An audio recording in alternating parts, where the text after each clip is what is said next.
शर्मा और आप देख रहे हैं इंडोथाई न्यूज। आज हम बात करेंगे संसद में क्यों भावुक हुए पीएम मोदी, आईएनएस विराट पर सुप्रीम कोर्ट का फैसला, उत्तराखंड आपदा का रेस्क्यू ऑपरेशन जारी, राजीव कपूर ने दुनिया को कहा अलविदा।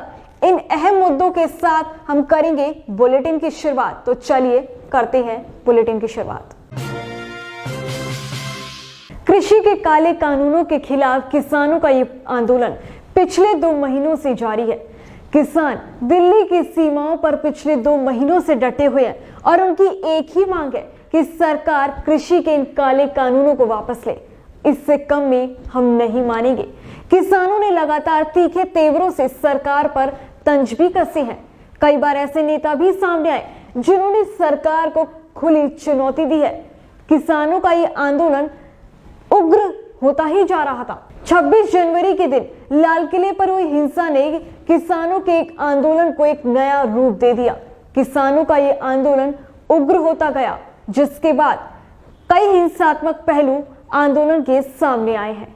वहीं बात करें अगर इस आंदोलन की, तो किसानों का एक नया एजेंडा अब सामने आ रहा है।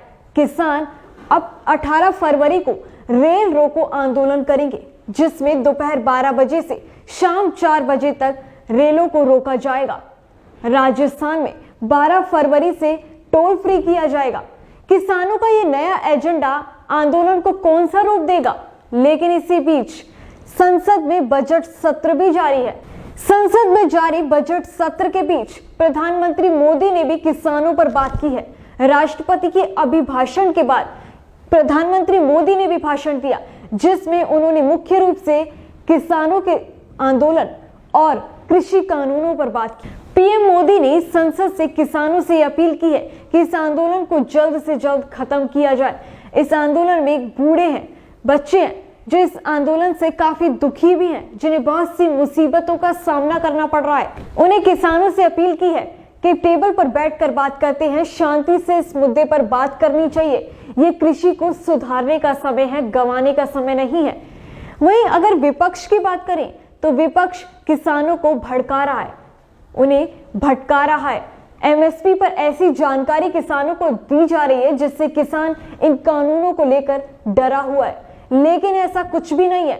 विपक्ष हमेशा कानून के रंग पर बात तो करता है कि कानून का रंग काला है या सफेद, लेकिन अगर वो इसके कंटेंट पर बात करता, इसके इंटेंट पर बात करता तो बात अलग होती। इसलिए मैं विपक्ष से भी यही कहना चाहूंगा कि ये कृषि को सुधारने का मौका है, इसे समझना चाहिए और हमें किसानों को मौका देना चाहिए। इसी बीच दिल्ली की पुलिस को भी बड़ी सफलता हाथ लगी है।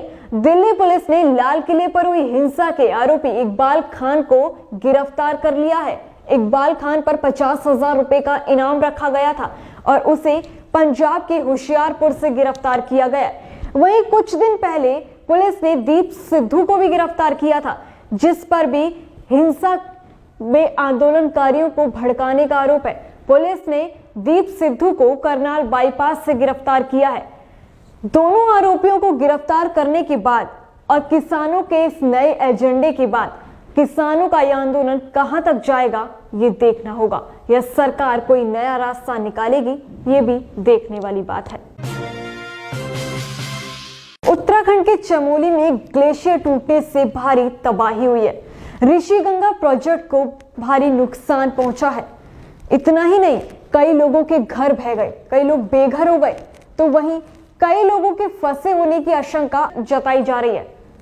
आपदा के इतने दिनों बाद भी रेस्क्यू ऑपरेशन तेजी से जारी है। एनटीपीसी टनल में फंसे वर्कर्स को निकालने का कार्य अभी भी तेजी से किया जा रहा है। बताया जा रहा है कि जिस समय ये आपदा आई उस समय वर्कर्स टनल में काम कर रहे थे, जिनके फंसे होने की आशंका जताई जा रही है। एनडीआरएफ, एसडीआरएफ, आईटीबीपी और आर्मी बड़ी तेजी से टनल में दबे मलबे को हटाने की कोशिश कर रहे हैं। मलबे का ढेर उस टनल में लगा हुआ है, जिसमें लोगों के फंसे होने की आशंका जताई जा रही है। लोगों के घर बर्बाद हो गए, बह गए, जिसके बाद इस आपदा में भारी नुकसान पहुंचा है। करीब 2.5 किलोमीटर लंबी इस टनल का सफाई कार्यक्रम बड़ी तेजी से हो रहा है, पर अभी तक केवल 120 मीटर ही टनल की सफाई हो पाई है। वही डॉक्टर्स का ये भी कहना है कि जो लोग मलबे में दबे हुए हैं या टनल में फंसे हुए हैं, उनको सांस लेने में दिक्कत हो सकती है। उन्हें बहुत सी ऐसी तकलीफों का सामना करना पड़ सकता है जिससे उनकी जान पर बनी आए। वहीं बहुत से लोगों ने अपनी जान भी गंवाई है इस आपदा से। प्रोजेक्ट्स को तो नुकसान पहुंचा ही है, लेकिन लोग भी घरों से बेघर हो गए, लोगों के घर बह गए। आसपास के इलाकों को बड़ी तेजी से खाली करवाया जा रहा है ताकि ज्यादा से ज्यादा लोगों की जान बचाई जा सके। बताया जा रहा है कि रेस्क्यू के बाद 32 शव बरामद हुए और सरकार के मुताबिक 206 लोग लापता हो गए हैं, जिसमें से 174 लोगों का अभी तक कुछ भी पता नहीं लग पाया है। उत्तराखंड के सीएम त्रिवेंद्र सिंह रावत ने कहा कि राहत का बचाव कार्य बड़ी तेजी से किया जा रहा है, ज्यादा से ज्यादा मलबे को निकालने की कोशिश की जा रही है, लोगों की जान बचाई जा रही है, इलाकों को जल्दी से जल्दी खाली भी करवाया जा रहा है और जितना हो सकेगा उतनी मदद की जाएगी। हमारी टीम पूरी कोशिश कर रही है कि इस आपदा से मिली तबाही के बाद उभरा जा सके, लोगों को बचाया जा सके। वहीं डॉक्टर्स भी मौजूद है, जो मलबे से लोग निकाले जा रहे हैं उनका इलाज भी जारी है ताकि उनकी जान बचाई जा सके। कई लोग ऐसे भी मिले हैं जो इस आपदा के बाद अपना संतुलन खो बैठे हैं, अपनी याददाश्त गंवा चुके हैं। इसीलिए सरकार का कहना है कि जल्दी से जल्दी रेस्क्यू पूरा होने के बाद लोगों को बचाया जा सकेगा। म्यांमार में तख्ता पलट करने वाली सेना के खिलाफ जंग छिड़ गई है। म्यांमार में हालात और बिगड़ गए हैं। लोग सेना के खिलाफ प्रदर्शन कर रहे हैं और सड़कों पर उतर आए हैं। तोड़फोड़ जारी है। लोगों ने सेना के खिलाफ ऐसा प्रदर्शन शुरू कर दिया है कि अब वो सेना के खिलाफ अड़ चुके हैं।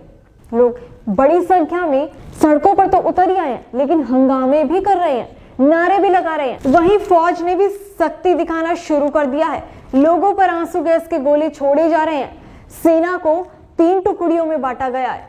पहली टुकड़ी में जो सेना है उसके हाथ में डंडे हैं, दूसरी टुकड़ी में जो सेना है उसके हाथ में आंसू गैस के गोले हैं, वहीं तीसरी टुकड़ी की सेना के हाथ में वाटर कैनन है।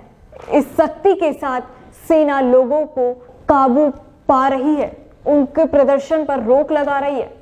वहीं सेना के खिलाफ एक और मुसीबत खड़ी हो गई है। आर्मी चीफ ने सरकारी कर्मचारियों को ऑफिस न जाने के लिए धमकी दी है। उन्होंने कहा कि अगर आप ऑफिस गए तो आपके साथ बहुत बुरा हो सकता है। वहीं कुछ समाज सेवी संगठनों ने भी लोगों से अपील की है कि वो ऑफिस ना जाएं।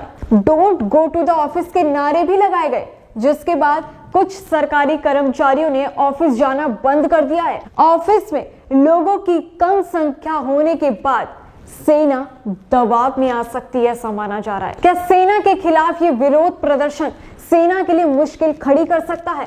आने वाले दिनों में म्यांमार के हालात और बिगड़ सकते हैं।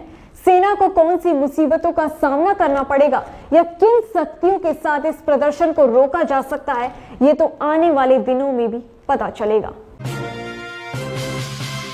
साल 2021 की शुरुआत में ही कपूर खानदान के एक और एक्टर, एक और कलाकार राजीव कपूर का निधन 9 फरवरी को हो गया। कपूर खानदान ने एक और सदस्य को इस साल खो दिया। राजीव कपूर के निधन के बाद जैसे कपूर खानदान में शोक सभा की लहर दौड़ पड़ी हो। पूरे बॉलीवुड में शोक सभा की लहर दौड़ चुकी है। कोई घर पहुंचकर तो कोई ट्विटर से उन्हें श्रद्धांजलि अर्पित कर रहा है। कहा जा रहा है कि राजीव कपूर का निधन हार्ट अटैक से हुआ है। 58 साल की उम्र में हार्ट अटैक आने के बाद 9 फरवरी को उन्होंने दुनिया को अलविदा कह दिया। मुंबई के चेंबूर शमशान घाट में उनका अंतिम संस्कार किया गया, जिसमें कपूर खानदान के हर सदस्य ने हिस्सा लिया। शाहरुख खान और बड़े बड़े सेलिब्रिटी ने घर जाकर उन्हें श्रद्धांजलि अर्पित की है। राजीव कपूर ने राम तेरी गंगा मैली हो गई, आसमान, लवर बॉय जैसी फिल्में दी, लेकिन कई सारी फिल्में फ्लॉप होने के बाद उन्होंने इंडस्ट्री को भी अलविदा कह दिया था, जिसके बाद वो ज्यादा नजर तो नहीं आए, लेकिन अपनी एक्टिंग से वो कहीं ना कहीं लोगों के दिल में आज भी जिंदा हैं। कई सेलिब्रिटीज ने उनके घर जाकर उन्हें श्रद्धांजलि अर्पित की, तो कईयों ने ट्विटर पर श्रद्धांजलि अर्पित करते हुए कहा कि वो हमारे दिल के बेहद करीब हैं, उनसे बहुत कुछ सीखने को मिलता है। जिसमें अक्षय कुमार का नाम भी शामिल है। अक्षय कुमार ने अपने ट्विटर हैंडल के जरिए राजीव कपूर को श्रद्धांजलि दी है। राजीव कपूर का यूं अचानक जाना बेहद दुखदाई तो है, लेकिन कहीं ना कहीं वो हमारे दिलों में हमेशा जिंदा रहेंगे। राज्यसभा में विपक्ष के नेता और कांग्रेस के वरिष्ठ सांसद गुलाम नबी आजाद की विदाई पर प्रधानमंत्री कुछ इस तरह रो पड़े कि उनकी आंखों से आंसू छलक उठे और वो अपने पुराने दिनों को याद करते हुए अपने पुराने किस्सों को सुनाने लगे। पीएम मोदी ने यह भी कहा कि जो भी आजाद जी की जगह लेगा उन्हें मैच कर पाना बेहद मुश्किल है, क्योंकि उनका स्वभाव बेहद सौम्य है। विपक्ष में होने के बावजूद भी उन्होंने कभी भी इस तरीके की बात नहीं की जिससे दिल पर चोट पहुंचे। वो मेरे एक मित्र की तरह हैं और मैं उनके बेहद करीब हूं। उनकी विदाई पर रोते रोते प्रधानमंत्री मोदी ने एक किस्से का भी जिक्र किया। उन्होंने बताया कि जब वे गुजरात के मुख्यमंत्री थे तो उन गुजरातियों पर आतंकी हमला होने पर उन्होंने कैसे आजाद जी को याद किया और आजादी ने कैसे उनको चिंता मुक्त रहने के वादा किया था।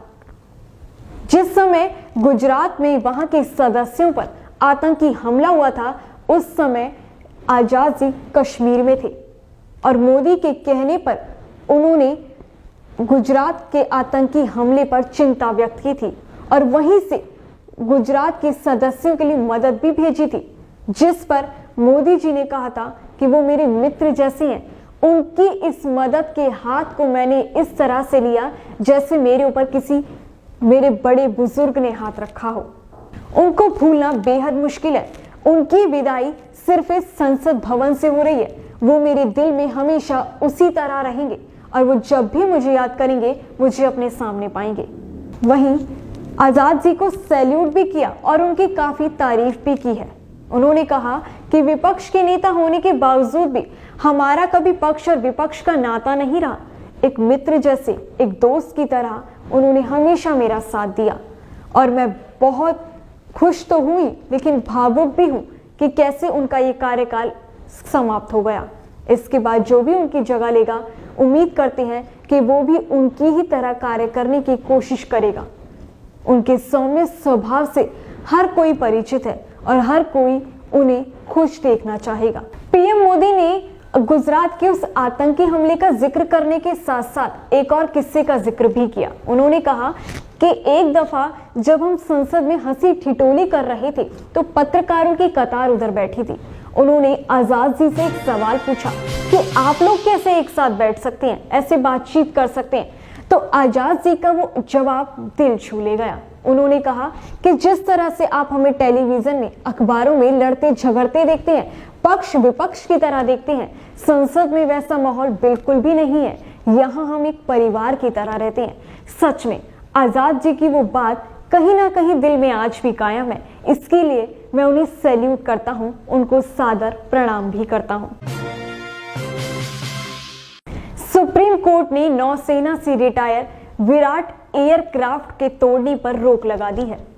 विराट एयरक्राफ्ट को 6 मार्च 2017 को सेना से रिटायर कर दिया गया था और अब इसको तोड़ने की बात चल रही है। उसे कबाड़ के तौर पर तोड़ा जा रहा था, लेकिन सुप्रीम कोर्ट ने इस पर रोक लगा दी।